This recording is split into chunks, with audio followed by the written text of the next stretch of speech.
Give them a hand. They do awesome, don't they? Yeah. Thank you all so much. If you have your Bibles, we're going to be in Luke chapter 1 and in Isaiah 40. So we're in the middle or the second week of our Advent series on the way to Bethlehem. And so we're talking about the story of Zechariah and Elizabeth.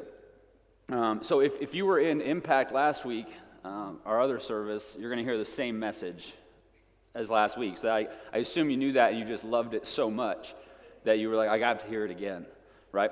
So it picks up in verse 5, Luke 1. It says, "In the days of King Herod of Judea, there was a priest named Zechariah who belonged to the priestly order of Abijah." And so what that means is that there's probably 20,000 or some priests that worked the temple throughout the year, and they would get divided into groups of 24. And so Zechariah's group was Abijah's group, all right? And so they would kind of break up different times of the year that they would work the temple and take care of the temple, unless it was like a big event for like the Feast of Tabernacles, Passover, Pentecost, and then everyone had to work because it just got so crazy, right?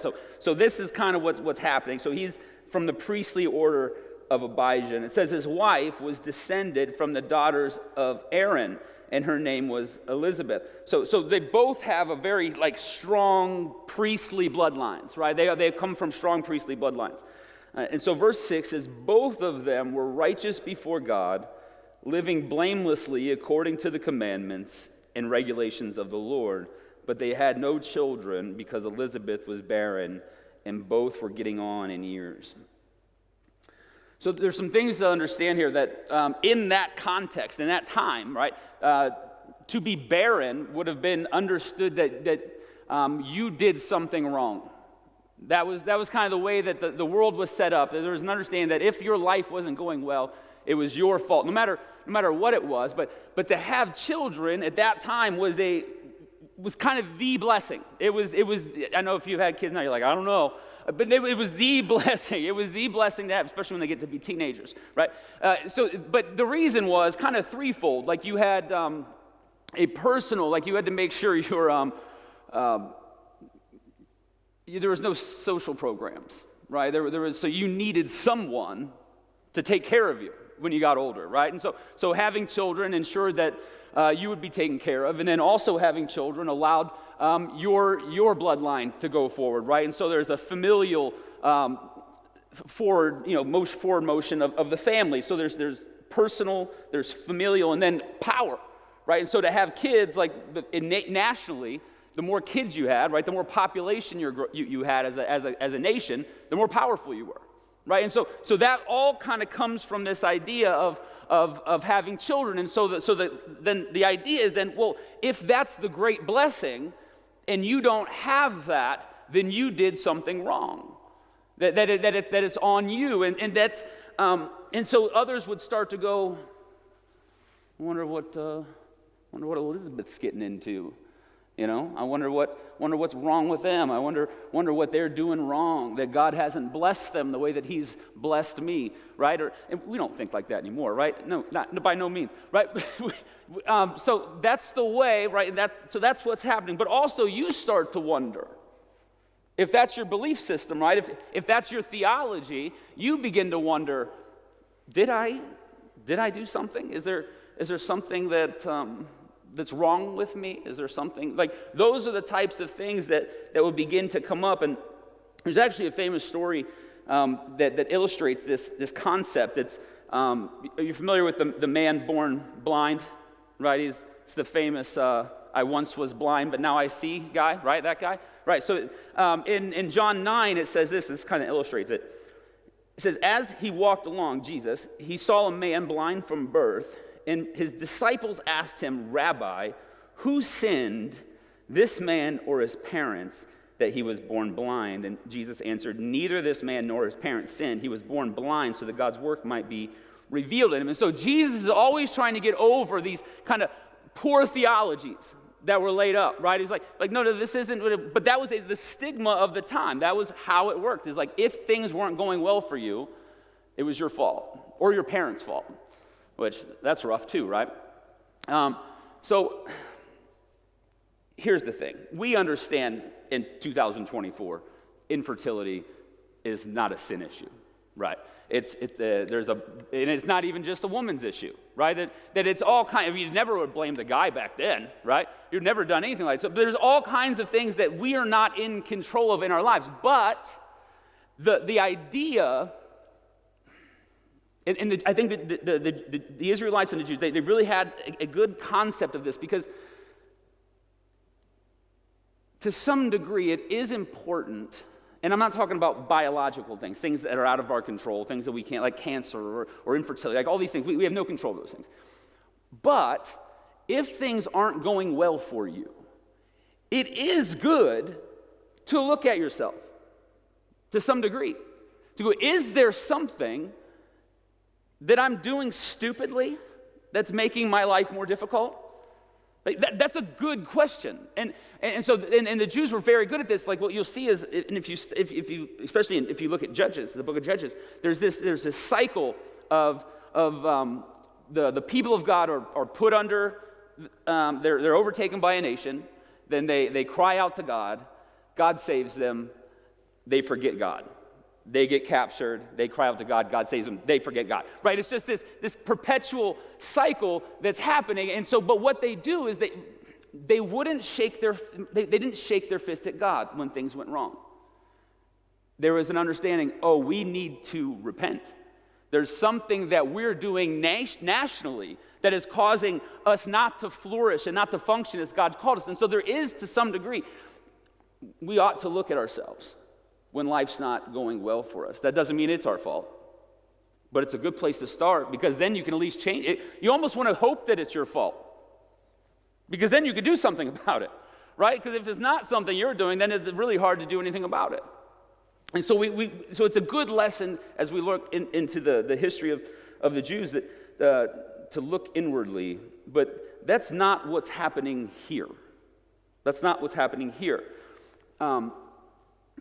Have you ever been so far from hope that you just quit hoping? It's like I think I'm just done praying for that.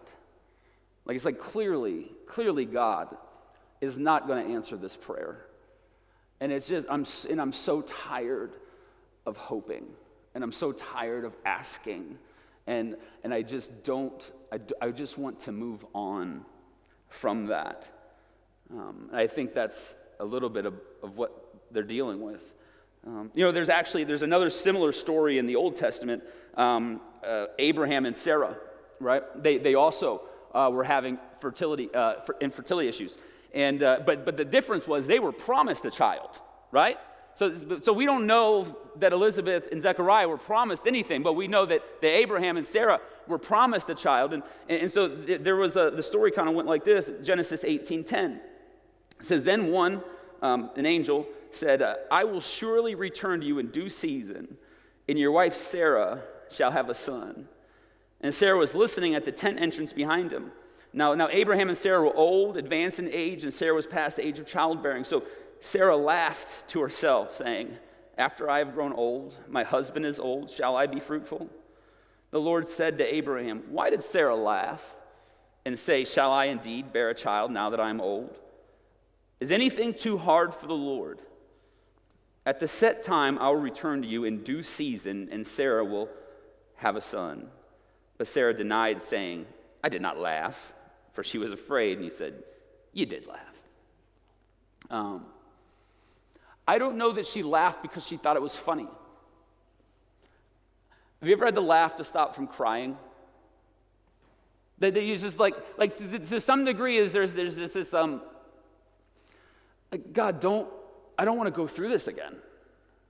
Right? Like I had already hoped for this. I had already been praying for this. I'd already wanted this for so long. It's like now I'm beyond that, and I've moved on from that. Why don't bring me back into this hope that I've moved on from. Don't bring me back into it. And I think that's where Zechariah and Elizabeth are. I think to some degree you've moved past the hope of having children. And here's what I want us to grasp, though. So even though Zechariah and Elizabeth had given up hope, they didn't give up on God. They were still serving the temple, right? They were still doing everything that they were supposed to be doing, and it's like that's not easy. It's not easy to have a hope for something, and then the one that's supposed to be able to give you that hope and give you that dream is still the one that you have to serve, even when they tell you no. That's hard. And I've not been good at that in my own life. I've not been good at that. There was a stage in my life where I just felt like my prayers are they're bouncing off the ceiling. There's a lid on my prayer life. And so rather than moving on in hope and trusting and serving, I pulled a Sarah and a Abraham. Do you remember what Sarah did? She wanted the child, right? And so God said, you said you'd give me a child, and I want this child.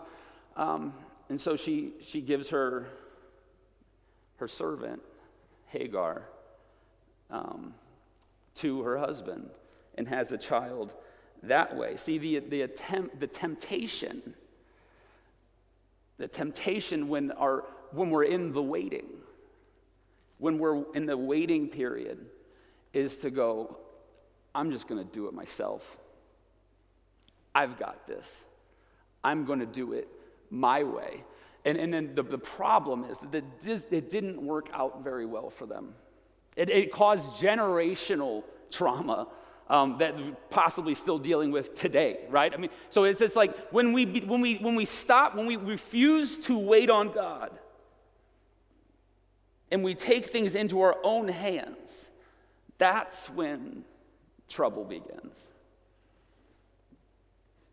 So let's go back to Luke's story. So here we have a couple that is blameless and righteous.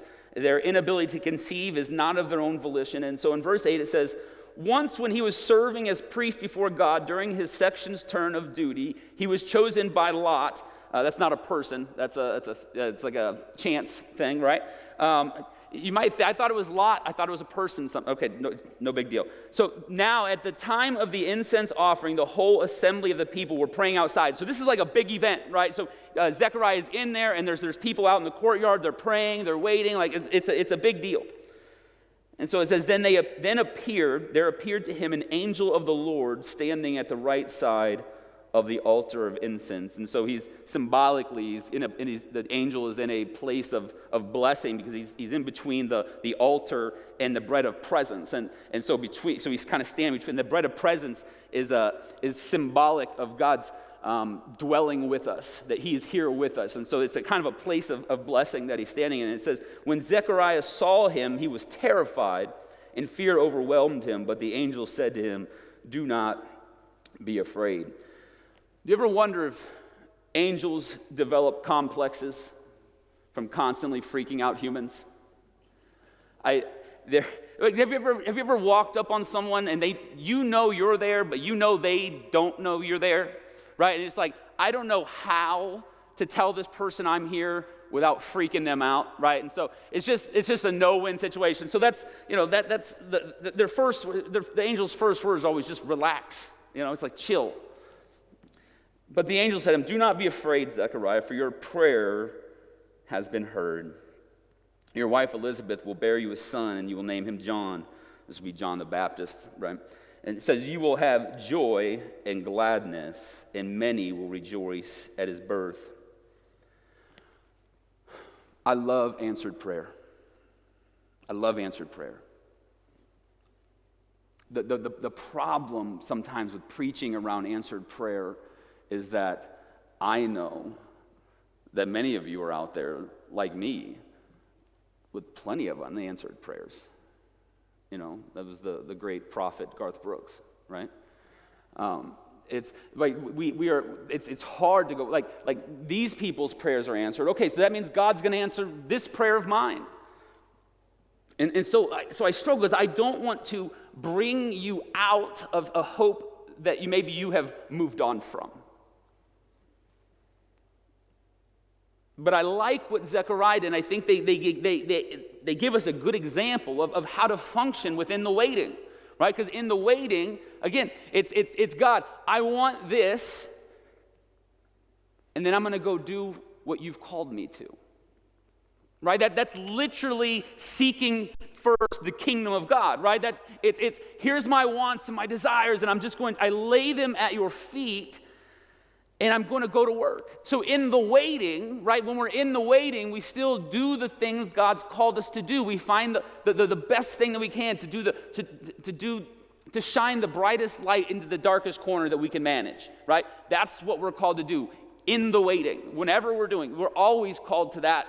So whether it's whatever season of life you're in, like that's the place that we go. Where's the darkest place I can shine a light in? Right? That's as Christians, as Jesus followers, that's what he did, and that's what we're called to, regardless of our circumstance. And the Jewish people were well versed in waiting. They would they would often find themselves in these captivities, right? And it's actually interesting because I wanted to dive into Isaiah 40, and because I like the last section of Isaiah 40. It's always been a passage that I love. But then as I was reading it, I thought, oh, this is about waiting. But there's a passage right in Isaiah 40 that John the Baptist quotes, and I was like, man, this is so cool. This kind of comes together. So look, so Isaiah 40 verse 3. Says this, you'll recognize this. A voice cries out in the wilderness, prepare the way of the Lord, make straight in the desert a highway for our God, right? And so this is something that John the Baptist says when he sees Jesus, right? And so then look at the beginning of that verse 1 and 2. Comfort, O comfort my people, says your God. Speak tenderly to Jerusalem and cry to her, that she has served her term, that her penalty is paid. The waiting was over for them, right? It was like the captivity, the season that you're in. It is actually finally over. And but then when you get down further, there's this section that I love at the end because it always connected with me. In verse 27, this is kind of the response to the waiting before they had kind of been told they weren't going to wait anymore. It says, why do you say, O Jacob, and assert, O Israel, my way is hidden from the Lord, and my right is disregarded by my God? That sounds like a waiter. That's what I sounded like when I was in the waiting. Like, what? Are you hearing me? Are you paying attention? Like, I'm trying to do good things, but you're not doing your job for me, right? There was it was a bad dynamic for my relationship with God, but that's the way that I was functioning, and I was angry and I was upset. And then look at this, verse 28. Have you not known? Have you not heard? The Lord is the everlasting God, the creator of the ends of the earth. He does not faint or grow weary. His understanding is unsearchable. He gives power to the faint and strengthens the powerless. Even youths will grow faint and be weary, and the young will fall exhausted. But those who, anybody? Wait. Those who wait for the Lord shall renew their strength. They shall mount up with wings like eagles. They shall run and not be weary. They shall walk and not be faint. And so it's those who wait. It's those who wait.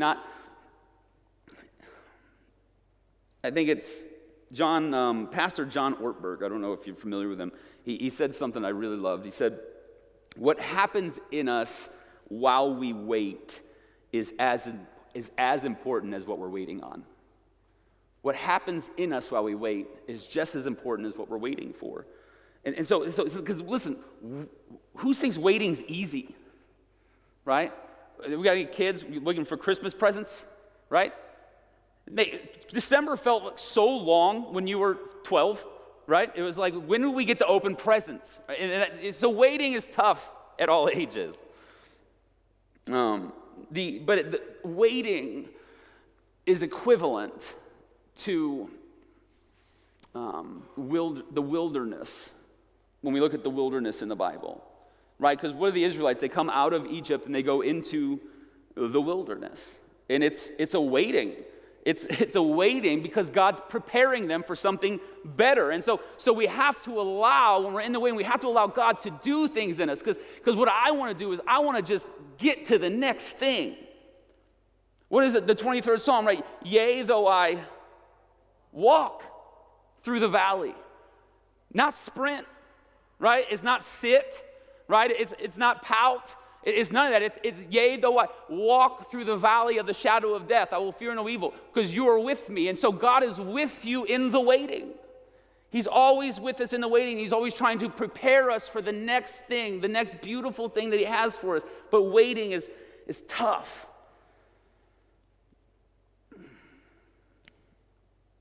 One of the greatest gifts of being in a waiting season is healing. When we talk about waiting and wilderness, if you've lost a loved one, if you've lost a relationship, if you've lost a job, right? All these things put us in a space of wilderness, of like, I don't know what this new reality looks like. I don't know what my life looks like now because everything has changed. And so I'm in the waiting. But if you move past that, if you just rush past that, and I did this in my first marriage, that thing ended, and I was like, I can't deal with the pain, right? I can't deal with the frustration. I got to move on. And then me and Ashley, when we got together, we had to deal with some things that neither of us had dealt with in the waiting. Because we rush through the waiting, right? And so it's like we have to allow God to work in us and through us. While we're waiting, don't rush through the waiting. The irony of this story, and I'm almost done, is that John the Baptist was born as an answer to prayer, right? And so John the Baptist, right, being the cousin of Jesus, baptizes Jesus, makes all these claims about who Jesus is, and then he winds up in jail. And I'm not sure how long he spent in jail, but he started to hear things about his cousin. He's like, man, Jesus is doing a lot of amazing things. He's feeding people, he's healing people, he's doing all this stuff. And so John says something, because he's like, surely Jesus is going to get me out of this place, right? Like, he's helping strangers. He's going to help his cousin. And so he sent his people. John sent his people to talk to Jesus. And in Luke 7, verse 20, it says this. When the men had come to him, they said, John the Baptist has sent us to you to ask, are you the one who is to come, or are we to expect someone else? What do you mean? John the Baptist, right? You baptized Jesus, right? You know who he is. So what happened? He's getting tired of waiting. And when we get tired of waiting, we start to doubt. We start to doubt, and again, we start to go, maybe this thing isn't real. Maybe Jesus isn't all who I thought he was, right? Maybe he isn't the one. Maybe that's not who this is. Maybe I'm on my own. And so Jesus' answer is, verse 22, go and tell John what you have seen and heard. And so he's actually about to kind of quote a mashup of Isaiah in here. So he doesn't quote it exactly. He mashes up some prophecies. And he says this, the blind receive their sight, the lame walk, those with skin diseases are cleansed, the deaf hear, the dead are raised, the poor have good news. He's got to be excited right now, right? He's getting fired up. I'm sure he's going to get me out of here, right? The cleansed, the deaf hear, the dead are raised, the poor have good news brought to them, and blessed is anyone who takes no offense at me. And do you know what he left out? He left out Isaiah 61:1. This would have been part of the prophecy. To proclaim freedom for the captives and release for darkness for the prisoners.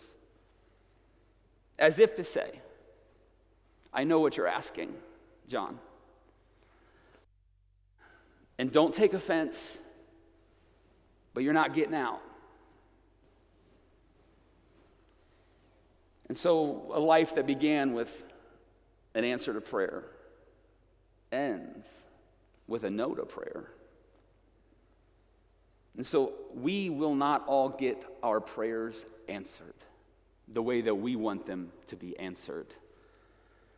But what we do in the waiting is what makes us followers of Jesus. Listen, Jesus didn't get his prayer. We seek ye first. He was like, in the garden, he said, if this cup can pass from me, but not my will, but your will, right? That's seek ye first. It's like I'm in the waiting, and it's like, God, if we could get out of this, if I could go do something else, or if you could fix this or save me, that'd be great, but I'm here for it no matter what. Because the grace that I received from Jesus is greater than all, and it makes all the waiting worth it. God bless you, church.